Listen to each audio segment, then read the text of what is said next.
Sampurasun, Assalamualaikum warahmatullahi wabarakatuh. Apa kabar sahabat di rumah? Semoga selalu dalam keadaan sehat walafiat dan bahagia selalu. Seperti biasa, aku ditemani oleh Habib Muhammad Noval Syami Alatas. Langsung aja kita tanyain kabarnya dulu. Gimana kabar Habib hari ini? Gimana kabarnya Habib? Alhamdulillah sehat walafiat. Tetap semangat dong? Semangat, alhamdulillah. Oke, yang penting itu ya Bib ya. Oke, sebelum saya melanjutkan kisah-kisah hari ini bersama Habib, untuk teman-teman di rumah jangan lupa untuk di like, Subscribe share. and comment. Oke, share yang sebanyak-banyaknya biar kita terus tetap semangat bagi kisah untuk teman-teman di rumah. Nah, sebelum kita bahas hari ini, kita sudah membahas di daerah Indramayu ya Bib ya, daerah Indramayu, Pulau Mas dan Serang Banten ya Bib ya. Dan memang banyak request untuk membahas kota-kota goib, masih tetap dengan kota goib. Nah hari ini kita akan membahas kota goib yang tepatnya itu berada di Pantai Sawarna ya Bib. Sawarna. Nah mungkin teman-teman yang udah pernah ke sana, silakan komen di bawah apa aja yang pernah kalian temuin, kejadian-kejadian di sana, pengalaman-pengalaman goib apakah yang pernah kalian temuin di sana gitu.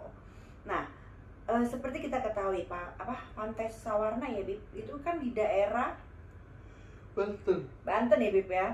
Oke, daerah Banten, bisa juga melalui Pelabuhan Ratu kesananya lagi. Sekitar 30 sampai 25 lah. Estimasinya itu 20 sampai 30 km dari Pelabuhan Ratu. Dari Pelabuhan? Dari Pelabuhan Ratu itu sekitar 20 sampai 30 km. Oh, masih jauh lagi? Masih jauh lagi, sekitar 1,5 jam dari Pelabuhan Ratu. Habib udah pernah ke sana? Udah sekali, alhamdulillah. Oh, saya belum pernah ke sana ya. Nanti jadi pengen ke sana. Oke, langsung aja. Nah, kita kalau lihat dengan kata Sawarna ya, seperti diketahui berarti pantai tersebut termasuk masih pantai selatan nih Bib ya. Nah seperti kita ketahui pantai selatan itu dengan ada yang penguasanya yaitu Ibunda Ratu Pantai Selatan. Tapi apakah ada hubungannya Pantai Sawarna dengan Ibunda Ratu Pantai Selatan? Dengan kisah-kisah goibnya langsung aja kita cerita bersama Habib Muhammad Noval Syami Alatas. Gimana Bib? Habib ngantuk ya? Nguap mulu? Karena ya sesuatu hal kan, kerjaan atau apa. Semangat tuh Bib, sore gede lagi ketemu Bib. Ya, gimana? Nah, kalau Pantai Sawarna itu tetap satu kawasan dari Pantai Selatan, tetap satu kawasan. Karena cuman lurusan aja dari Pelabuhan Ratu sebenarnya. Cuman di desa Sawarna ini kan memang ada 7 pantainya dan 3 goa di situ. Nah, kalau kita lihat dari sejarahnya Sawarna itu, arti dari Sawarna itu kan dari Swarna maksudnya.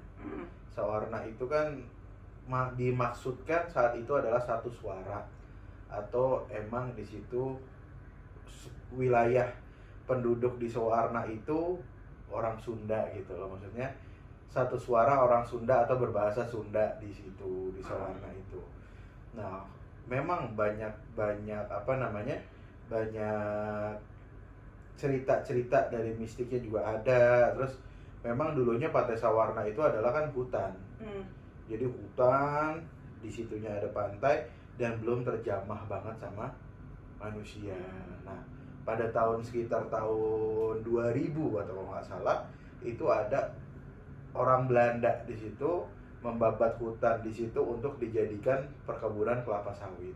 Dulunya. Nah, sebelum Belanda itu pun itu ada banyak Romusa di zaman Jepang itu di sana.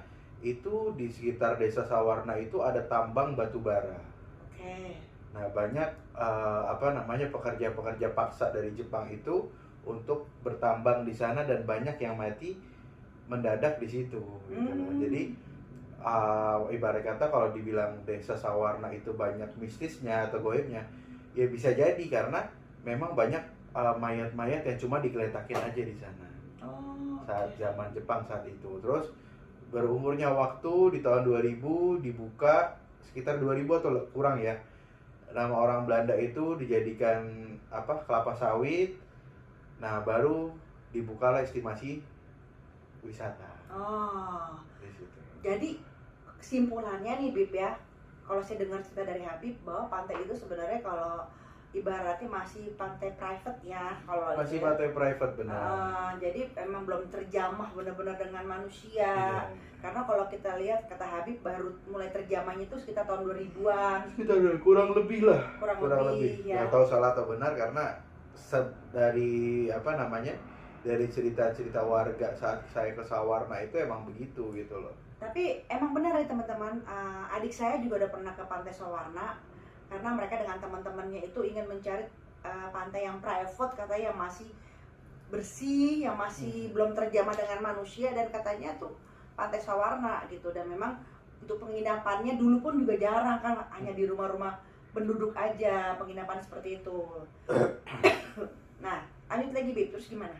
Kalau sekarang sih udah rame ya, karena udah banyak yang tahu, udah banyak sih kisah-kisah mistis atau mitos di situ tuh banyak banget di satu ruang lingkup Pantai Sawarna gitu loh. Kalau Pantai Sawarnanya benar-benar pusat Sawarna gitu loh, itu sih cuman ya itu bebas lah pantai, memang banyak kan untuk surfing di situ. Oh, justru malah untuk surfing. Masalah untuk surfing. Oh, Memang oke. ombaknya bagus, ombaknya itu besar, cuman nggak menggulung banget gitu loh, jadi nggak narik. Oh, oke. Gitu. Nggak terlalu narik. Kalau kita di pantai selatan di Pelabuhan Ratu kan benar-benar narik banget. Gitu. Nah, nggak ada tempat surfing tuh di sana. Ada surfing. Nah, makanya dia ngambil di daerah Sawarna. Sawarna. Nah, di daerah Sawarna ada satu kisah unik juga di daerah Tanjung Layar. Ada yang pernah ke sana? Silahkan komen di bawah. Itu dari pantai Sawarnanya ke Tanjung Layar itu sekitar 1,5 kilometer. Oke. Nah, kalau misalkan emang malas jalan ya kita nyewa motor atau nyewa ojek di sana. Cuman saat itu saya jalan tuh dari Sawarna ke Tanjung Layar. Nah, di Tanjung Layar memang bentuknya sih kayak apa namanya? Kayak kapal, kayak atasnya kapal gitu lah. Nah, kalau saya bilang itu kapal gitu loh. Cuman banyak orang yang bilang itu cuman layarnya aja. Makanya disebut Tanjung Layar kan ujungnya layar gitu loh. Nah, punya cerita-cerita di situ itu konon adalah apa namanya pusatnya energi yang nanti buat ngejalanin kapalnya yang jadi Tangkuban Perahu itu siapa? Sangkuriang. Sangkuriang. Nah, saat Sangkuriang itu disuruh sama Dewi Sumbi kalau nggak salah, ibunya sendiri buat apa namanya? Bangun perahu. Akhirnya ditipu, dia marah, nendang itu perahu. Nah, perahunya terbalik jadi Tangkuban Perahu, gunung, layarnya nancep di Banten. Oh, jauh. Itu, makanya jauh banget. Jauh banget. Jauh banget. Cuman kalau saya pernah ke sana, memang saya saat itu ke sana itu alhamdulillah surut. Jadi dari pantai ke itunya bisa jalan tuh, jalan kaki. Enak dong. Enak banget. Jadi Habib bisa sampai ke tengah ya? Bisa sampai ke Tanjung Layarnya tersebut. Layar. Nah, kita nyari tuh satu layar tersebut. Nah, saat saya naik itu kita naik tebing. Sebenarnya nggak boleh, cuman namanya masih muda, penasaran gitu kan. Kita naik tebing ke sana. Nah, di atas tebing itu ada tapak kaki. Tapak kaki. Nah, kebanyakan orang yang tahu cuma tapak kaki yang di bawah. Ada sebutannya kalau orang di situ namanya tapak kaki Kabayan. Karakter Sunda, orang Sunda Kabayan, si Kabayan di situ. Sama di atas layar yang kecil, bukan yang gede. Kan ada yang panjang, ada yang pendek begini. Nah, yang di sini tuh ada tapak kaki. Tapak kakinya tuh emang udah lama. Nah, udah lama. Ya, ibarat kata tapak kaki benar-benar napak karang jadi kaki kan berarti benar-benar orang udah berdiri di situ beberapa tahun gitu loh, bisa ngecap itu kaki di situ. Cuman kakinya normal. Saya pas injak di situ nyatuin sama gitu loh ukurannya. Nah, saya telusurin. Ternyata emang ada Prabu saat itu, bukan yang Prabu. Jadi ada satu Prabu juga, entah dari mana itu yang pernah duduk di situ atau berdiri di situ yang begitu lama karena untuk bermeditasi. Oh, oke. Jadi napak tilasnya ya. Napak tilasnya, cuman bukan dari Pajajaran. Oh, oke. Bukan dari Pajajaran, entah mungkin dari Sultan Hasanuddin atau dari Kerajaan Banten. Pokoknya pernah berdiri di situ dengan satu kaki. Jadi tapaknya cuma satu. Tapak sebelah kiri. Jadi iya. cuman bertapa di situ, berdiri satu kaki. Nah, di situ. Dia di situ. Nah, akhirnya saya ngikutin lah di situ, gerakan di situ. Saya duduk, saya meditasi di situ sekitar jam 3 sore lah. Saya sore habis asar, naik ke atas. Subhanallah, itu ombak gede. Tiba-tiba Ombak gede. Itu orang udah pada keluar, udah pada bunuh. Saya nggak tahu tuh, nggak dengar orang ngomong turun atau apa, nggak dengar. Karena saat itu saya berempat, biasalah kita rekreasi ke sana kan, berempat. Di situ saya melek, itu udah ombak gede dan hampir mau ketutup tuh, airnya mau hampir pasang. Ya Allah. Kalau pasang saya nggak bisa balik. Iya, otomatis. Nah, akhirnya langsung turun, napas genggam tangan mau turun itu kayak ada yang lepas batu. Oh. Pas saya lihat ternyata cuma dikasih hadiah tuh batu seperti batu zamrud warna hijau. Oh, jadi ini pengalaman Habib nih. Jadi pas di sana tuh Habib dikasih semacam kayak batu zamrud Batu ya, warna zamrud hijau. Terus akhirnya saya itu air udah sedengkul. Udah sedengkul, Bib. Udah sedengkul, makanya kita langsung pergi. Nah, saya dikasih di situ ya memang di situ banyaklah orang-orang yang nyari ilmu juga di situ ada, nyari ibarat kata bersemayam di situ pun ada gitu loh. Tapi tetap wilayah kekuasaan Ibu Ratu Selatan di situ. Yeah. Nah, itu sih di Tanjung Layar. Cuman emang ada satu tempat yang mungkin masih sedikit private di daerah Sawarna itu. Itu ada namanya Pantai Karangbolong. Pantai Karangbolong. Okay. Kenapa dibilang Karangbolong? Karena pas mau masuk pantai itu ada karang yang bentuk kayak kubah gini nih. Jadi kita ngelewatin karang tersebut gitu, bolong gini. Kayak gua gitu? Kayak gua, cuman bukan gua. Kita masuk langsung pantai. Oh, langsung pantai. Oke. Enggak panjang banget itunya, cuman kayak jembatan lah gitu. Iya. Nah, di situ memang banyak orang yang datang ke sana, banyak orang yang nyari ilmu. Pastinya. Karena bekas satu raden yang moksa di situ. Oke. Di situ.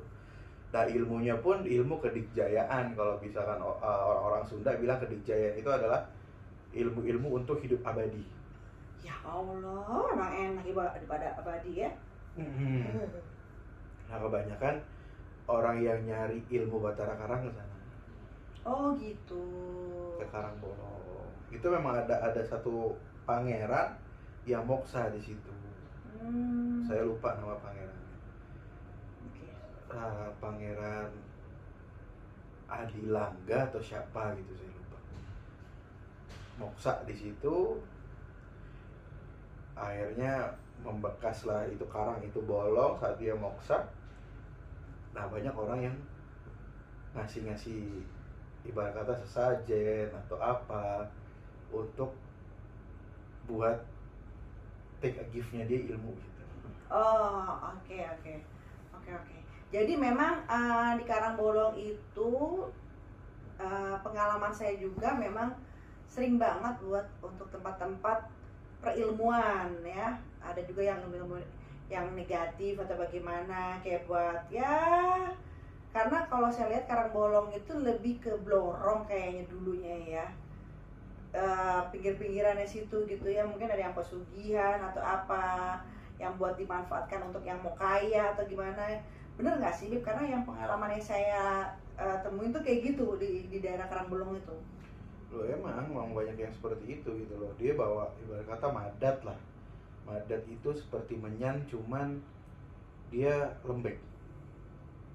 apel jin kalau tau apel jin itu gitu. Itu madat namanya. Jadi Oh. menyan, wewangian, cuma dia warna hitam tapi lembek. Kayak kambing ya, Beb? Enggak, kayak kambing kan bulat. Ini lembek begitu. Kok jadi kayak kambing? Nah, banyak orang bawa itu, terus bawa sesajian untuk kok beda. Jadi gini, ada orang yang bilang, wah sesaji itu ini beda karena dia mengharapkan. Oh, Dia bukan untuk bersedekah. oke. Kan beda dengan orang-orang yang bawa sesajian terus dilarung ke laut, Nah, kan itu beda ya. itu sedekah laut namanya. Kita bersedekah ke alam itu Nggak itu nggak masalah. Ah. Nah teman, ini dia bawa itu untuk take a gift. Jadi gua kasih oke. ini sesajian, lo ngasih gua apa gitu loh. Oke, kayak barter lah ya. Nah, kayak barter Oke. begitu. Itu banyak di situ emang. Banyak banget ya di situ di Karangbolong itu untuk ya ingin cepat kaya lah mungkin Mm-mm. di dunia, tapi menjual kepercayaannya, perjual keimanannya kepada hal-hal yang seperti itu.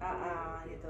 Jadi perlu dibedakan, memang ini masih wilayahnya Ibunda Ratu Pantai Selatan, cuman digarisbawahi untuk teman-teman semua bahwa yang seperti kalian dengar Ibunda Ratu yang menyeramkan lah atau meminta tumbal lah atau hal seperti apalah, justru itu bukan Ibunda Ratunya gitu kan ya. Justru ibarat kata ya memang yang di pinggir-pinggirannya aja, jin-jin liarnya seperti itu gitu. Ya kembali kepada memang untuk menguji manusia tersebut ya Bip ya gitu. Jadi di sini kita bukan untuk mengkonotasikan bahwa Ibunda Ratu yang seperti itu, tidak seperti itu. Terus Bip? Iya, jadi memang di wilayah Sawarna itu banyak apa mitos-mitos ya, dari Karangbolong, dari Tanjung Layar, terus dari goa apa gitu namanya, goa lalai apa itu di situ. Dari situ juga banyak mitos orang yang buang makan. Jadi masuk goa itu ngap, tapi saat dimasuk itu bagus banget tempatnya. Itu ada 2 danau di situ. Ada 2 danau di dalam goa tersebut. Oh ya? Iya, tapi bagus banget pemandangannya di situ. Itu gua apa? Nggak tahu namanya goa. Pokoknya di situ kan ada 2 goa atau 3 goa di Sawarna. Oh. Di situ tuh gua masuk ngap emang, tapi karena banyak kelelawar kan. Tapi sudah masuk ke dalam itu terang dan itu ada 2 danau. Nah, Di situ. untuk menuju ke situ Habib waktu itu susah nggak jalannya? Apa lewat hutan dulu? Enggak sih, karena kita kan naik motor jadi langsung. Cuma saat masuk ke goanya itu emang agak susah. Tapi Teman nggak tahu sekarang. motor tinggal Motor tinggal. pas masuk gua. Masuk goa. Oh, oke. Tinggal kunci gitu kan. Hmm. Dirantai ke pohon. Ya kita harus safety banget gitu. Oh iyalah, walaupun di hutan ya. Kita masuk emang ngap awalnya, cuman saat berdalam itu bagus banget. Nah itu banyak orang yang bawa makanan atau bawa apa dibuang ke sana. Nah dia berharap kalau misalkan ada satu belut atau apa itu besar banget belutnya, katanya sih orang yang pernah lihat, saya belum pernah lihat, itu sekitar 12 meter, kayak naga belutnya, cuma berbentuk belut. Itu kalau dia muncul dengan kepalanya dia makan doang, berarti dia beruntung hidupnya gitu. Apa Bib? Jadi kalau kasih makan gitu, terus belut itu makan tiba-tiba muncul tapi langsung hilang lagi, berarti hajatnya dia dikabul atau beruntung gitu. Oh, katanya gitu. Katanya seperti itu. Cuma saya nggak pernah, karena cuma waktu itu sebentar karena udah mau maghrib di situ. Jadi memang ada orang yang bawa kresek ke situ lah atau bawa apa dengan tampilan-tampilan ya bisa dilihat lah ibarat kata. Teman saya pas masuk lihat ngerokok sebentar langsung pulang. Oh, gitu. Karena udah mau maghrib. Karena pantangan itu kalau ke dalam goa atau ke tempat-tempat hutan gitu kalau maghrib jangan. Oh gitu. Karena takutnya diseliwerin. Iya benar, karena udah ya perpindahan alamnya udah terjadi ya. Nah itu banyak sebenarnya, banyak kisah-kisah di Desa Sawarna itu bagus banget. Karena memang masih private banget sih. Banyak belum, yang kemarin sih saya belum banyak orang yang datengin gitu loh, nggak tahu sekarang. Mudah-mudahan sih masih terjaga dan masih asri gitu loh. Karena kalau udah manusia banyak, ya kebanyakan kan banyak buang sampah. Nah itu dia jeleknya orang kita. Tidak menghormati yang ada di sana lah ibarat kata. Betul. Intinya bagus banget Sawarna tersebut, dan memang masih satu perpanjangan dari istananya Ibu Bunda Ratu Selatan. Oke. Di situ. Nah, untuk teman-teman yang udah pernah dengar kisah Habib nih, yang katanya di sana tuh ada belut raksasa sepanjang bener ya? Sepanjang 12 meter. Yang pernah mengalami pengalaman yang sama dengan Habib, silahkan tulis di komen gitu ya, pengalaman apa sih yang udah pernah kalian temuin di sana, dan pernah atau pernah cerita apa tentang belut yang berada di Gua Sawarna, silahkan tulis di bawah gitu. Karena unik sih, biasanya kan kalau yang kita dengar itu biasanya ular, ya kan Bib? Ular, terus belut baru, iya, belut baru gitu kan. Warnanya apa Bib? hitam Polos, kecol-kecolatan. hitam kocok-coklatannya, jadi kayak ular dong.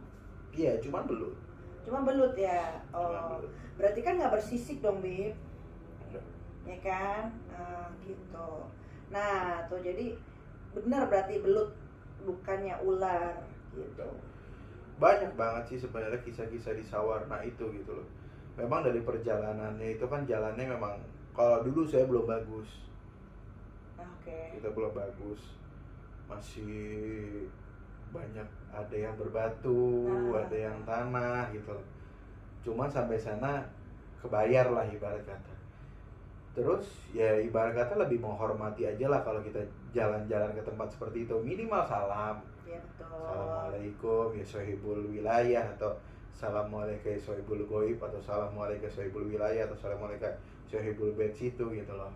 Itu wajib sebenarnya untuk salam. Rasulullah pun kan kemana aja salam. Betul, Kalau setuju. WLR itu salam. Setuju. Dan jangan terlalu dimistiskan, wah ini nggak boleh gitu, enggak.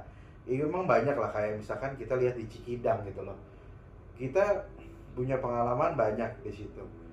Ada yang ngelihat ini, ada yang ngelihat itu, memang ada yang ada kecelakaan atau apa.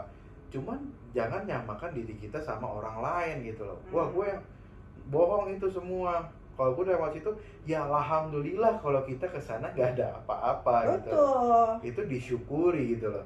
Jangan mendikte bahwa semua orang itu harus ngikut gue. Nah itu orang-orang yang kayak gitu tuh ya, maksudnya jangan, harusnya syukurin gitu loh, bukannya malah jadi gaya-gayaan, belagu-belaguan seperti itu. Saya juga bersama Habib juga nggak setuju kayak gitu. Iya. Karena takdir aja berbeda-beda, tentunya pengalaman setiap manusia berbeda-beda, dan nggak ada salahnya untuk kita menghormati setiap pengalaman manusia lainnya. Nggak langsung bohong tuh, nggak ada di pikiran kayak gitu loh Mas, Mbak, atau bagaimana gitu kan. Kembali ke aja ya, pengalaman takdir itu manusia itu berbeda-beda. Benar. Jadi ibarat kata kalau kita mau tahu sejarah ya kita harus cemplungin sejarah tersebut. Benar-benar. Jangan cuma setengah-setengah. Sekarang ini pertanyaanku Bib, kita lagi marah dengan kota gaib. Menurut Habib, nanti baru menurut saya nih, di Sawarna itu ada kota gaib atau enggak? Ada. Oke. Nah kota gaibnya gimana? Kalau menurut Habib, apa masih berhubungan dengan ibunda? Atau memang dia ada tersendiri tapi tetap ada kaitan? Kalau ada kaitan tetap ada kaitan sama Ibu Ratu Selatan gitu loh. Cuma memang ada kota-kota atau wilayah-wilayah daerah Sawarna itu yang berbeda gitu loh. Ya mungkin itu yang menyesatkan, kita juga nggak tahu gitu loh. Cuma memang ada kerajaan-kerajaan kecil lah yang ada di daerah Sawarna tersebut gitu. Cuman tetap kiblatnya ke kerajaan Ibu Ratu Sumatera Selatan gitu loh. Oh gitu ya. Kota-kota gaibnya itu aktif? Aktif. Masih aktif sampai sekarang. Betul. Saya setuju tuh Bib. Ya mungkin memang ya saya agak tertarik sama yang tapak satu kaki itu ya. Jadi kayak ada ilmu di daerah Banten ya, di Kulon ya Bib ya. Sepertinya mungkin Habib pernah dengar Gagak Lambuyang ya Pak? Gagak Lembayung. Sepertinya itu yang ada gerakan di situ kayaknya sih. Bisa jadi sih, soalnya memang saat saya dapat ilmu Gagak Lembayung dari Raden Rahmat Suci Kian Santang saat di Subang di Panaruban, memang ada satu gerakan yang angkat kaki dan begini, maksudnya begini lah. Nah itu emang ada. Nah kan? Habib tidak cerita tadi. Nah cuman ya nggak tahu ya, bukan nggak tahu, maksudnya tadi yang saya rasa seperti itu. Jadi setiap Habib cerita tuh ada titik-titik yang saya lebih fokus gitu kan, lebih fokus karena ya kayak tadi contohnya masalah belut, terus kedua yang ada telapak kaki kok hanya satu kaki gitu kan, terus itu saya dalemin tuh, kalau ketika saya ada yang saya ingetin tuh saya dalemin. Nah maka saya bilang sepertinya kayak gerakan gagak lembayung ya Bib ya, di daerah sana, daerah apa Banten ujung sana kan ya Bib ya. Tidak ada yang pernah tahu napak tilasnya para leluhur-leluhur kita. Nusantara itu memang luas, tapi kalau untuk pada zaman dulu kala tuh semua itu tidak ada yang tidak mungkin dengan keilmuan mereka. Kalau sekarang itu kita memang dibatasi oleh masalah teknologi gitu. Kalau masalah zaman dulu tuh tidak dibatasi oleh teknologi. Karena apa? Populasi manusia itu berbeda pada zaman dulu dan pada zaman sekarang. Kalau zaman sekarang tidak adanya teknologi gitu ya, dan semua manusia mempunyai ilmu seperti para leluhur dulu, iya kalau dijadikannya hal yang baik. Benar. Ya kan? Tapi kalau dijadikannya untuk hal yang tidak baik, itu yang berbahaya. Karena itu ilmu-ilmu seperti itu sudah mulai perlahan ditutup gitu kan. Andai pun dibuka ya atas izin Allah Subhanahu wa taala juga gitu. Jadi saya mempercayai bahwa napak tilas para leluhur itu ada di sana gitu, Bib. Benar. Gitu kan. Jadi ya memang masih Wilayah Warna itu ya memang gak jauh dengan Ibunda dan urusan dengan Banten juga. Perbatasan. Jadi ibarat kata memang kan itu udah sebentar lagi ujung kulon. Nah itu dia. Ujung kulon benar. Sangyang Sirah. Ya Sangyang Sirah. Itu leluhur para Sangyang Sirah ada di situ semua. Ada yang baik, ada yang negatifnya gitu. Tergantung kepada niatnya, benar nggak sih Bib ya? Datang ke situ niatnya apa? Kalau masalah kedijayaan ya, masalah umur apa namanya? Keabadian kayak gitu ya kita nggak tahu. Saya sampai detik ini tuh nggak berpikir tuh nggak, kok mau ya orang umurnya sampai abadi, mau ngapain gitu ya Bib? Ya kan abadi gitu, udah tua-tua juga, udah kempot-kempot juga sampai abadi, mau ngapain? Pertanyaan saya kayak gitu aja gitu kan. Kok ada orang yang mau nuntut ilmu seperti itu gitu loh. Nah untuk apa tuh ya, tuh mungkin pribadi mereka masing-masing gitu ya. Nah ada lagi nggak Bib? Udah itu aja. Oke, untuk teman-teman di rumah, kalau misalnya ada yang mau kotak-kotak goib-goib lainnya yang mau kita selusuri, silakan di komen, ditulis nama kotanya, nanti insya Allah kita akan ulas di sini. Kalau pas bisa interaksi, cuman ya memang ada cara-caranya tertentu. Ya ada yang terlihat dan tidak ada yang terlihat cara-caranya. Oke Bib. Nah sampai ketemu lagi dengan video-video kami selanjutnya. Jangan lupa like, subscribe, share and comment. Share sebanyak-banyaknya. Sampai ketemu lagi. Salam bahagia. Assalamualaikum warahmatullahi wabarakatuh.